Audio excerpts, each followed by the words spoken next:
What's going on, y'all? We're back again with another mukbang. This one's gonna be a reaction mukbang to MrBallen, a video I ain't seen before.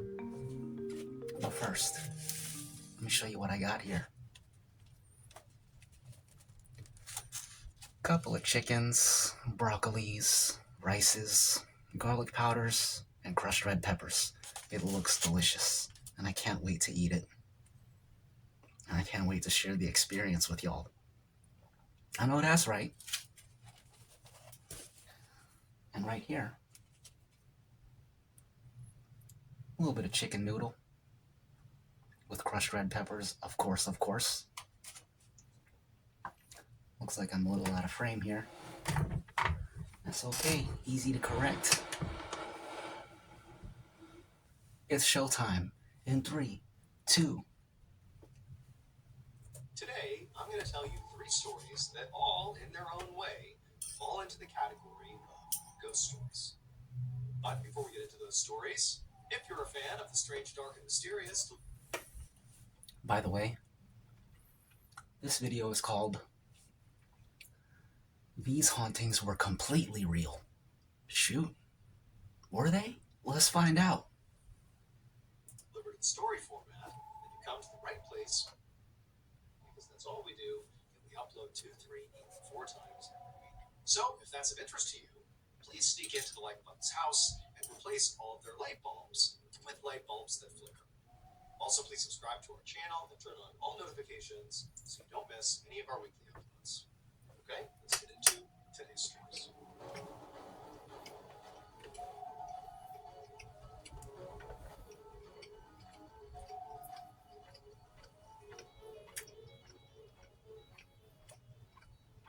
Another nightmare. One night in April of 1919, a middle-aged man named Eric Marth woke up in his bedroom in the city of Milwaukee, Wisconsin, because his entire bed was shaking. He saw his wife, Margaret, was lying next to him, and she was thrashing around and gasping for air. But Eric didn't panic, because he knew exactly what was happening. So Eric and Margaret had moved into this house just a few weeks ago. But pretty much right away after moving in, Margaret had begun having these very intense nightmares that would wake her up almost violently, like what was happening right now. Now, from Eric's perspective, these nightmares she was having looked horrifying, but there really was not any physical risk to Margaret. I mean, she would just have these horrible visceral dreams and kind of shake around, but that was it. And so, like he had been doing the past couple of weeks, Eric just reached over and gently put his hands on his wife's shoulder. I think I know what this is. The house that they moved into, there's like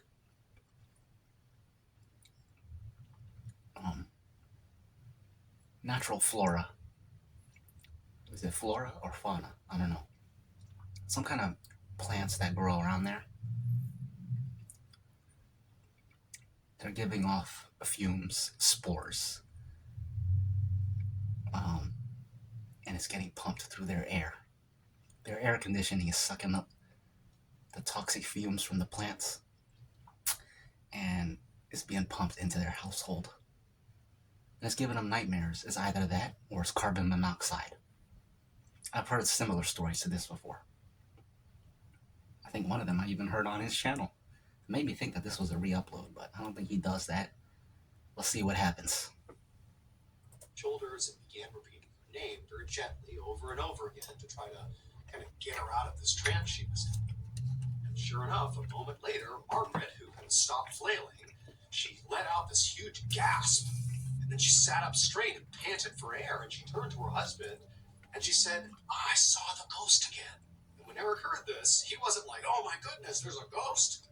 Instead, he was just kind of annoyed. So he did his best to... When he said, "Oh my goodness, there's a ghost," that reminded me of the South Park episode where Stan's dad, Randy, is talking about, "No, it was a spooky ghost. It was a spooky ghost, I swear." Let me know in the comments if you know what I'm talking about. If you don't know what I'm talking about, I'm not going to explain it because it's too vulgar for this channel. Anyways, let's continue. Anyways, it was also it was really funny. Okay, let's continue. Comfort her, but he's just thinking, what in the world is going on here? So, a few years ago, Margaret had joined the spiritualism movement, which was a very popular religious movement at the time.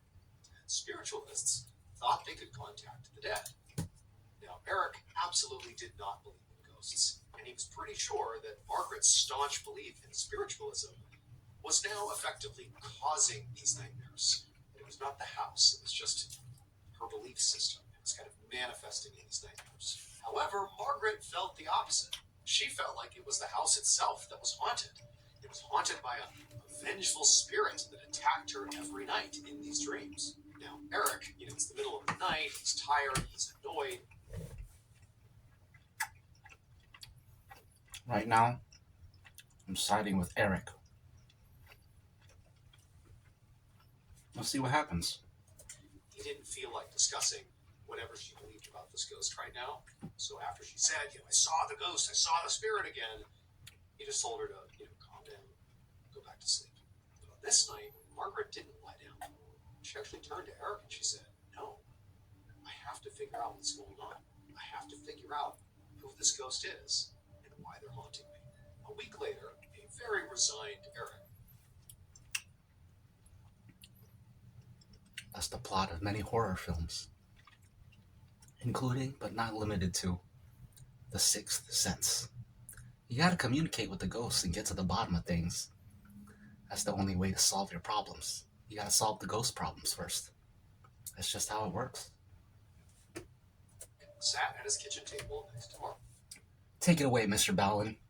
And across from them sat a medium, which is a person who spiritualists believed could talk directly to the dead by conducting a ritual called a seance. The medium began to light some candles, and as they did, they told Eric and Margaret to close their eyes because she was ready to begin the seance. She would ask the spirit haunting their house what it wanted. They needed, silence and their eyes closed to do that. So Eric fully believed that this seance would be a waste of time and money. He didn't believe in this stuff at all. But he knew his wife did, and it meant a lot to her. And so he's thinking, maybe this can help my wife sleep through the night again.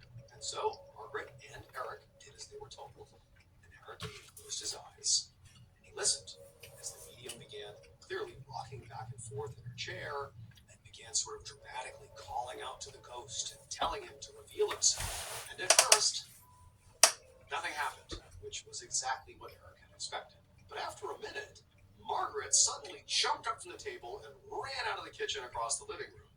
And Eric, not knowing any better, just got up and followed her.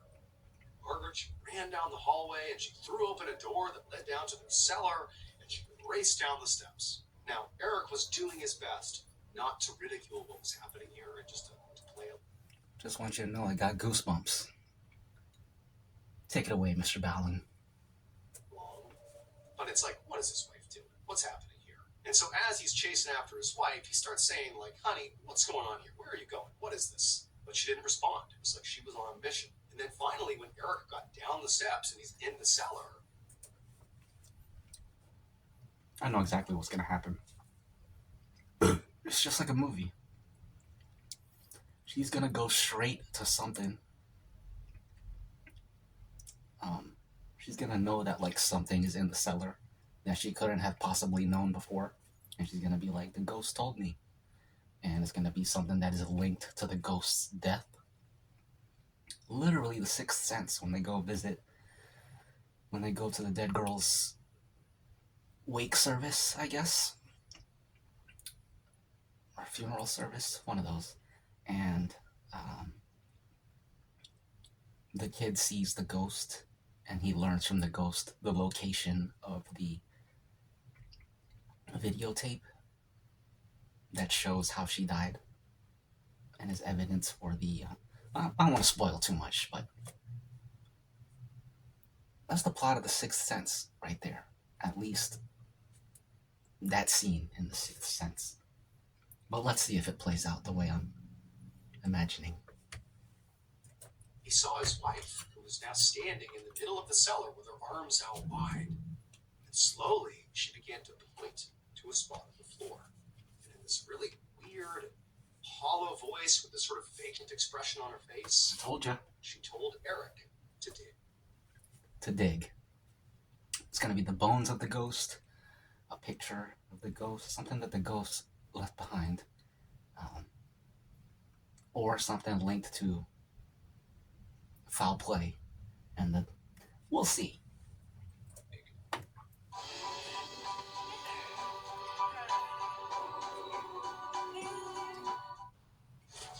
What's your favorite thing about your partner? She's funny. He's open-minded. Before we got married, we said the worst. Now, at this point, Eric was totally freaked out. Not because he believed that the seance had worked or that there was a ghost here, but because his wife genuinely was acting totally bizarre. I mean, she was acting possessed. And even if that was an act, it was a terrifying one. And so he just said, no. There was no way he was just going to start digging up the cellar floor. What is going on here? But then the medium came rushing down the stairs as well. And they said that Margaret was in a trance. That the ghost in this house was channeling her. And that basically Eric had to do whatever the ghost said. Suddenly, Margaret's voice cut across the room again, and she said to Eric to dig up the floor. And this time she was more forceful and almost desperate, like, you must do this. And so Eric, he's looking at his wife, he's looking at the medium, like, what in the world is happening here? But he's like, you know what? I don't know what's happening. I'm just going to dig. I'm going to do what they tell me to. So he grabbed a shovel and just began digging up the cellar. And after... That's what I was wondering. I was imagining a slab. That's what they call it. The little smooth cement floor. I was imagining her pointing to that and telling him, dig. How am I supposed to dig through that? You think we just have a jackhammer sitting here? But it's very convenient that their cellar is a dirt floor that he can just get to work with a shovel. And that kind of makes me feel like the story's made up, but I'll give them the benefit of the doubt. They do their research over there at MrBallen Studios or company, whatever his company's called. He's got a research team, so I'll trust it for now. But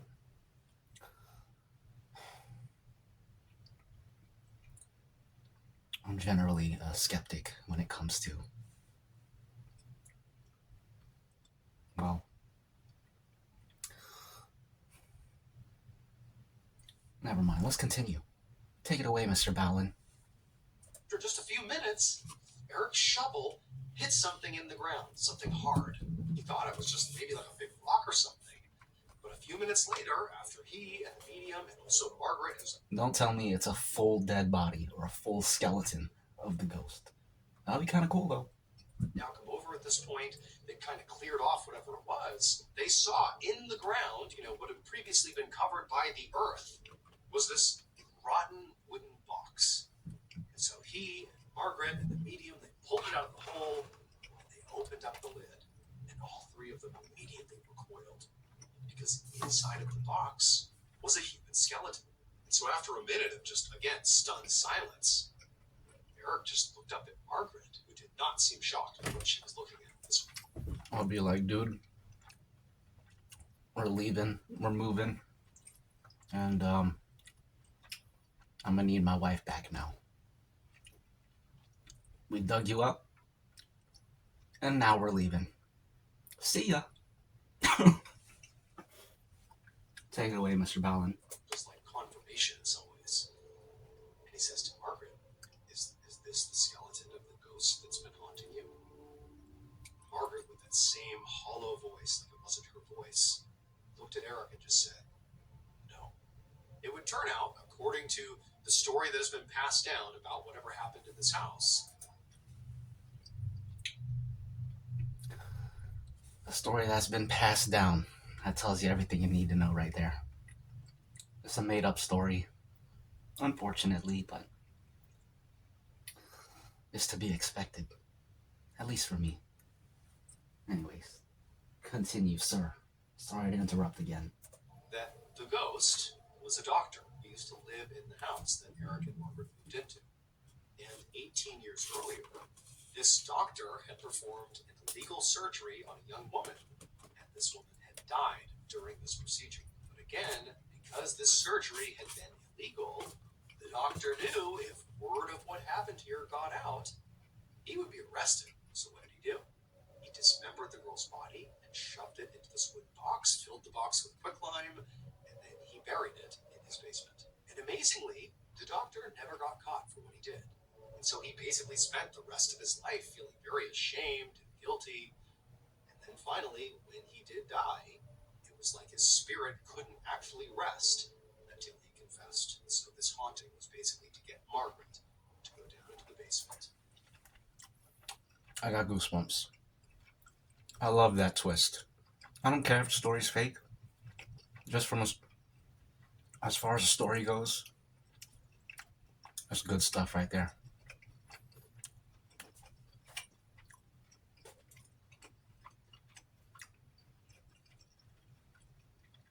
Because at first I was just assuming, okay, the ghost is the dead girl.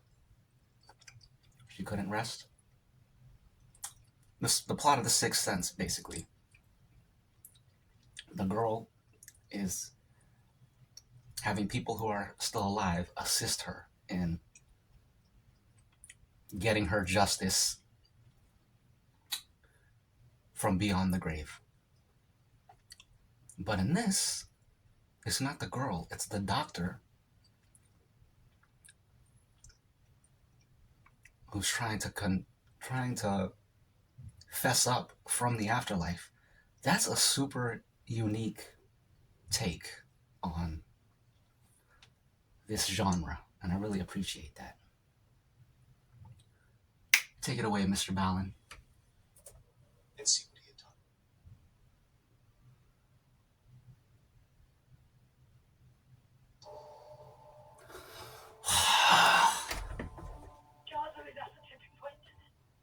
No one cares. Just kidding. I didn't say that. Okay, that was the first story. I guess we're moving on to the second story now. I really enjoyed that first one. What do y'all think of that? I liked it. Cheers to great stories and to friendship.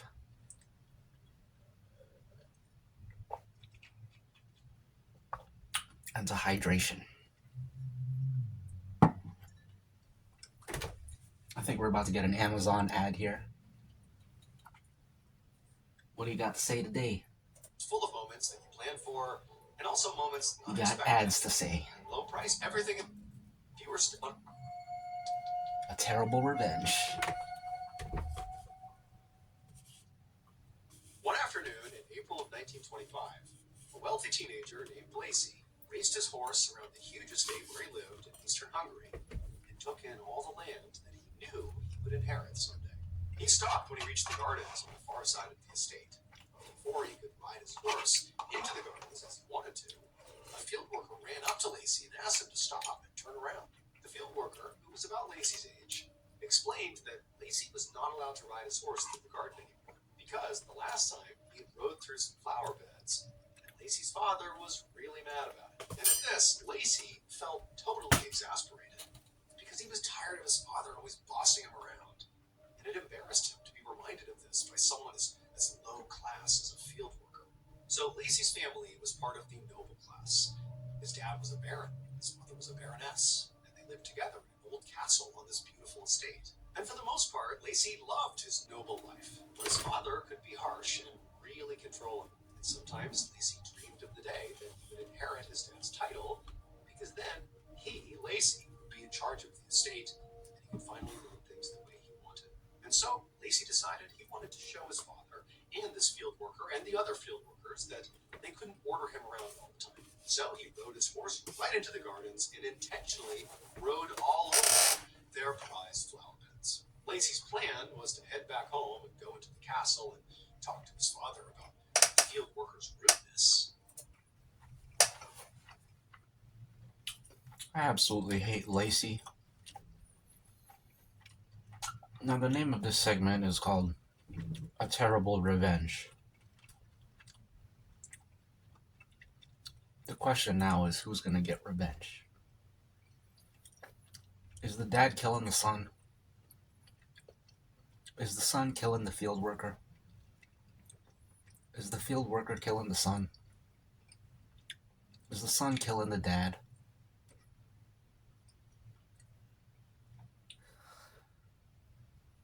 Talk to me, MrBallen. Tell me what happened.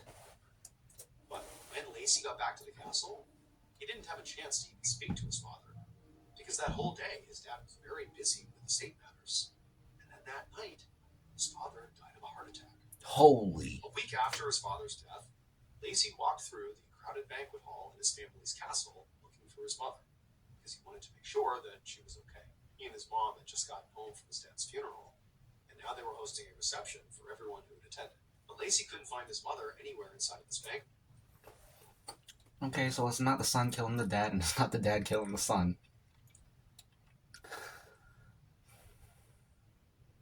Who is getting revenge?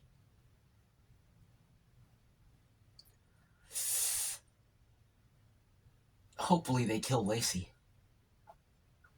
I wouldn't mind seeing that. Or hearing that. With a sinking feeling, he realized there was only one place she could be. So, after Lacey's father had died, his mother had gone a little bit crazy. She refused to believe that her husband had died of a heart attack, and instead kept insisting that he had been murdered. More specifically, she thought he had been scared to death, because when she had seen his body for the first time, his facial expression looked horrified, like he was actually scared as he died. Now, the doctor had That's depressing. That, it was entirely possible that his heart attack came on suddenly, and he was scared about what was happening to him, and so... Yeah, exactly. That's what I was going to say. The interpretation of his facial expression as being one of fear, I could easily see it also being an expression of pain. Like your heart hurts and you're just like, you know, that same face is probably like you look like you're scared of something, but really you're just shocked and scared that you know what's happening. You know your heart's done. And ain't nothing you can do about it. You're scared. Take it away, MrBallen. Please. Was scared when he died. But the Baroness wouldn't listen. She said this was intentional. Take this down. And so ever since, she had basically spent all of her time in Lacey's father's bedroom. Okay, the mother is killing the field worker or the son. The mother is the one that's going to kill someone. Because she is hysterical right now. Tell me what happened, MrBallen, please. Searching for clues about her husband's supposed killing. So now, he left the banquet hall and climbed the stairs up the castle up to his father's... I just want to say, this is a really sad story. ...bedroom. And just as he suspected, he knocked on the door. His mom answered, looking totally frantic. Lacey told her to come downstairs and say hello to their guests, but she said no, that she was too busy looking for evidence. Then, before Lacey could say anything, his mom just shut the door in his face. Then... Your job depends on reliable tools. That's why Harbor Freight is committed to offering quality tools to pros like yourself. Next 6 months went by basically the same way. Lacey's mother spent all her time locked up in the Baron's bedroom around the clock, and Lacey spent most of his time riding his horse, including in the garden, because he didn't like going home anymore. His mother was now technically in charge of the family estate, but she had really let things go since her husband had died. She basically had not taken up any of the responsibilities that she was now in charge of. So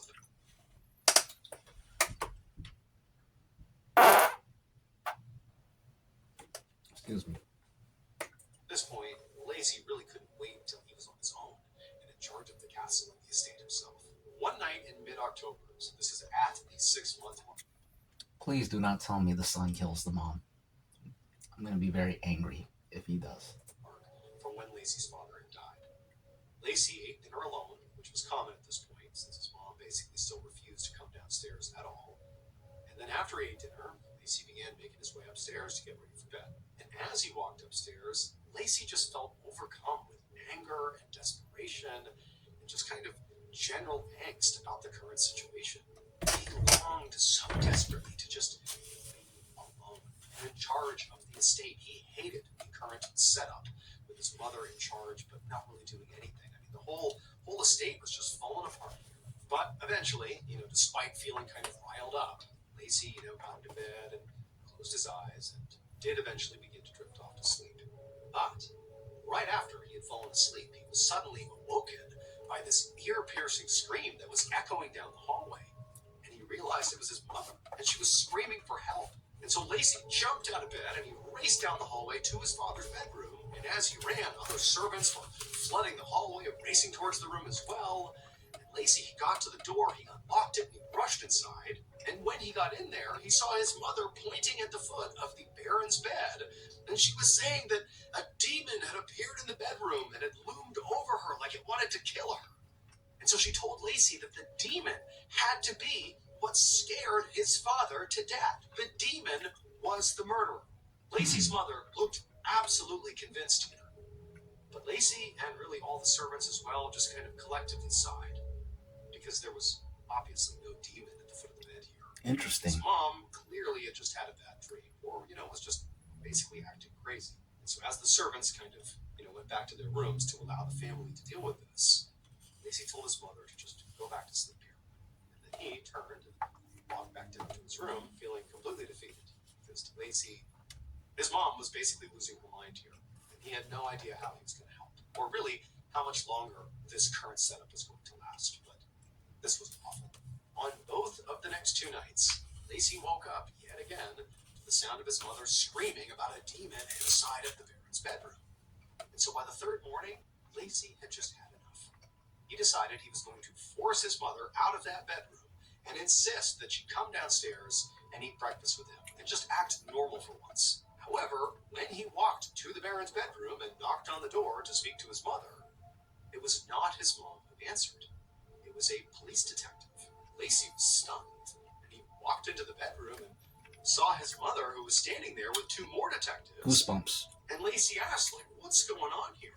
Lacey's mother explained that she had called the police to help her catch the demon that was haunting her at night and very likely was responsible for killing her husband. And at this point, Lacey thought he might die of embarrassment. I mean, this was unbelievable that now the police were involved. But instead of talking about that, he just begged his mother to please send the police home. They do not need to be here. But his mother refused. She was fully committed to the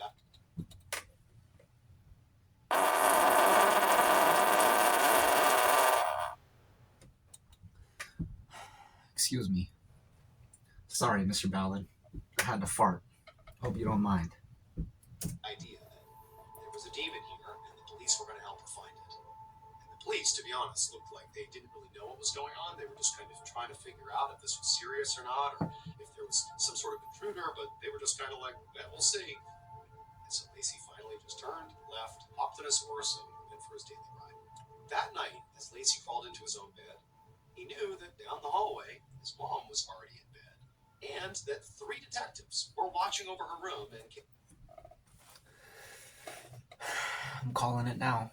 All 3 detectives are going to see the demon with their own eyes. It's gonna happen. Tell them, MrBallen. Tell them it happened. case, a demon appeared. Again, Lacey felt unbelievably embarrassed by this. To even be affiliated with this was just excruciating, but he managed to close his eyes and go to sleep.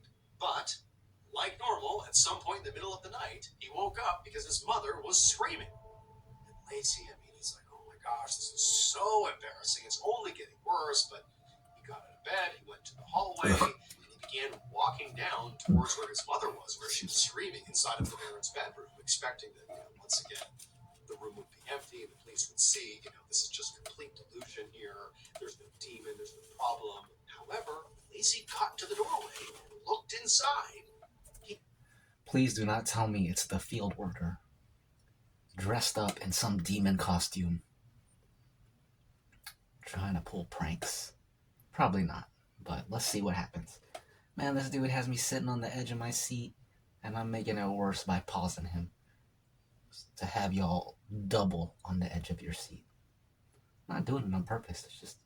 That's just how it happens. Just how it worked out, Anyways, I'm gonna turn y'all over to my co-host, MrBallen. He's one of the best. He does all the work around here. Ain't that right, MrBallen? Tell him. He saw one of the detectives running across the room and then tackle something that really did look like a demon to the floor. And then Lacey's mother turned on the light. Welcome to our 400,000 square foot facility here in Reno, Nevada. This is where we design. It would turn out. It turned out it was a stalker the whole time. It was an actual physical being.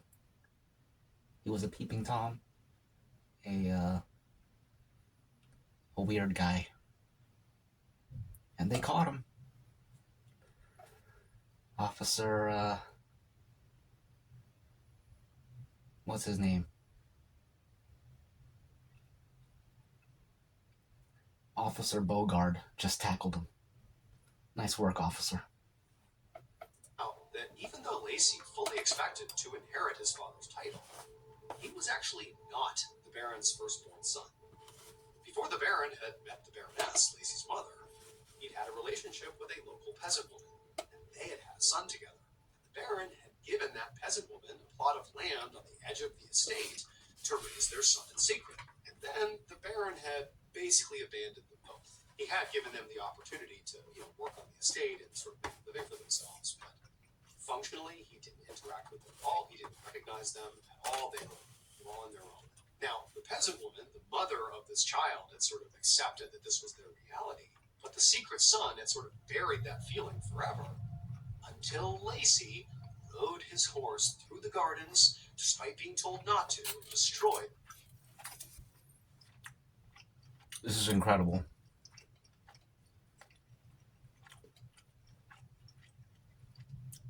MrBallen, you genius.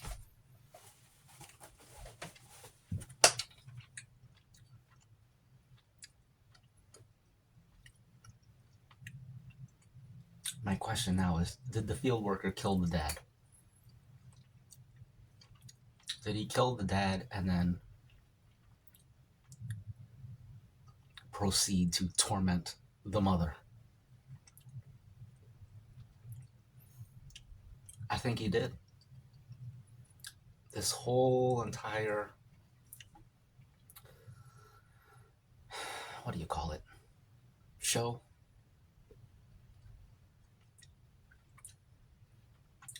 It's all a scheme cooked up by the estranged son.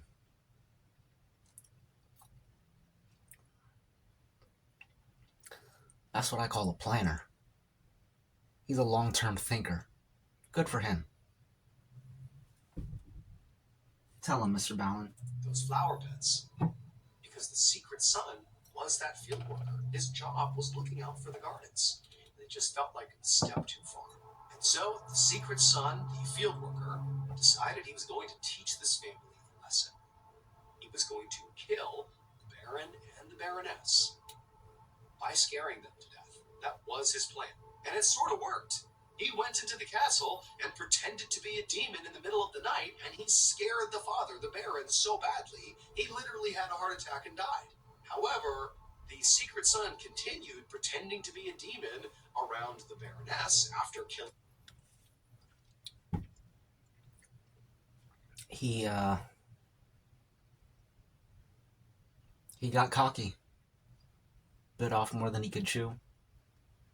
He overestimated his abilities. He seen what he did to the dad and he said, shoot, that was easy. One down, another to go. Next one's going to be just as easy. And you got to quit while you're ahead. You guys know that song, The Gambler by Kenny Rogers. That's what that song's all about. Go listen to that. I forget how it goes. Something about you gotta know when to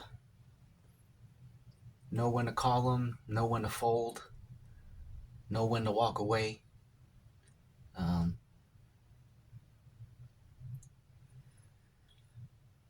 It's a good song. Listen to it. The field worker, he should have listened to that song. He should have time traveled into the future and listened to Kenny Rogers, the gambler. Because he could have saved himself this, everything that's about to happen. Tell me what happened, MrBallen. Killing the Baroness would get really, really scared and would scream and claim there's a demon in here.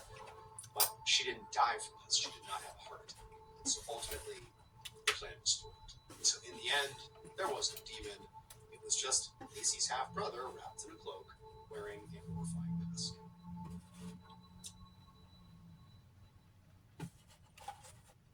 Our society and our planet face many ongoing challenges. Some will take decades to solve.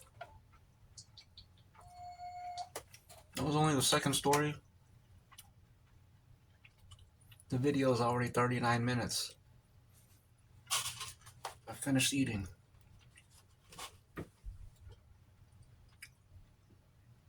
Okay, this one's 6 minutes. It's called Change of Heart. I don't know if I should keep it going or if I should just end it here. I want to keep going, but I don't want my video to be too long. Let's see what happens.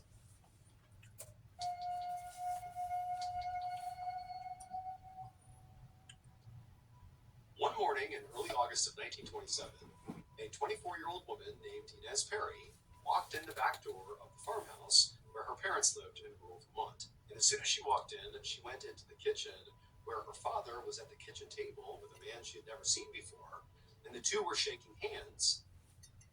And she heard her father say, "We have a deal."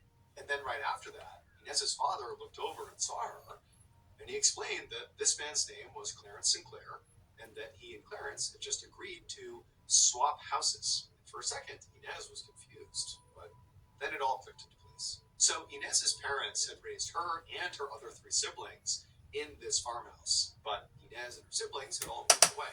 Their parents were getting older. Her dad's health in particular was starting to fail, and keeping up the farmhouse was getting to be too much for her. So her father had been trying to sell the property for a while, but nobody seemed to want it. Now it seemed like he had finally found a solution. Her dad explained to her that Clarence and his family would move into this farmhouse and take over the farm. And in exchange, he and Inez's mom would move into Clarence's house just a few towns over.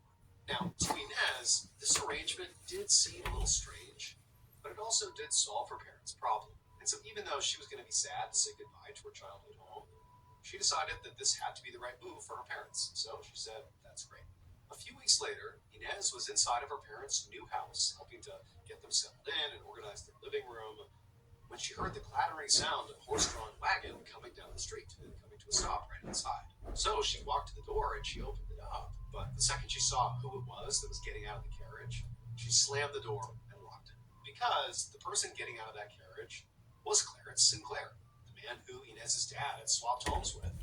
And the home swap had not gone how Inez and her family had hoped. Inez's parents were thrilled with their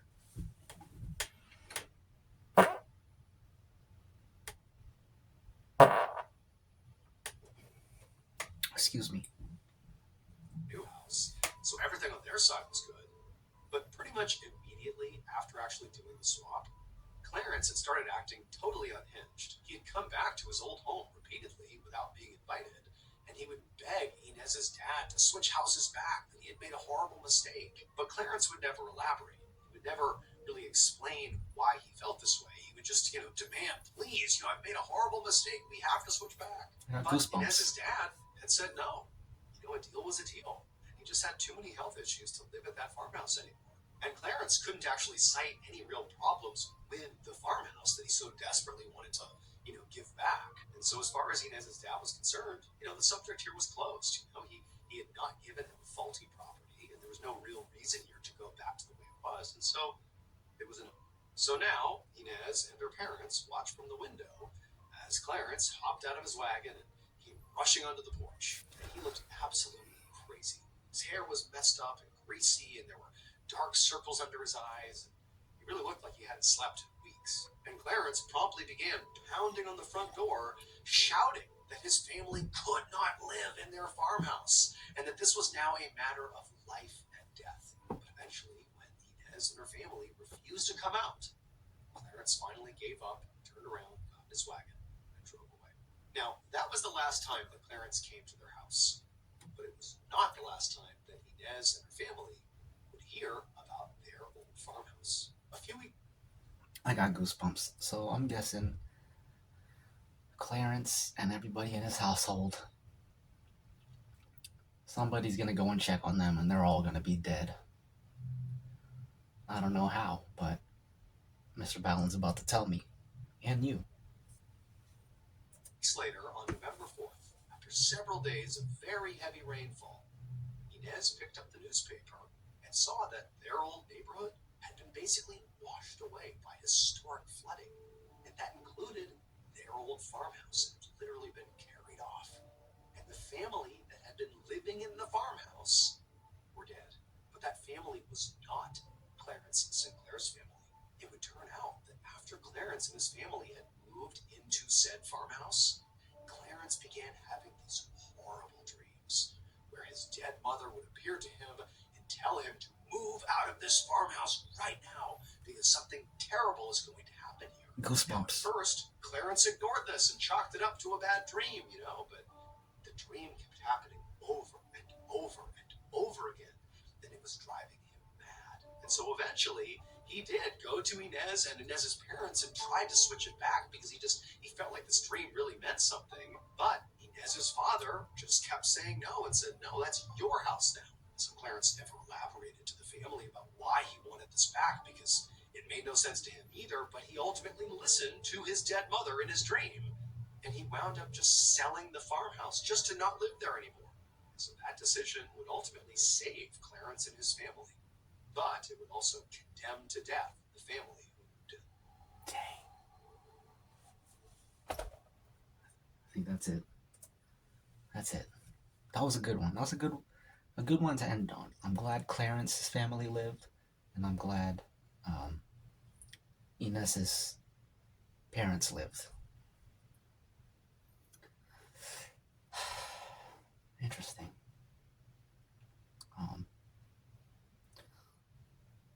Good story. Good story. And good food. Good water. And good coffee. And good company.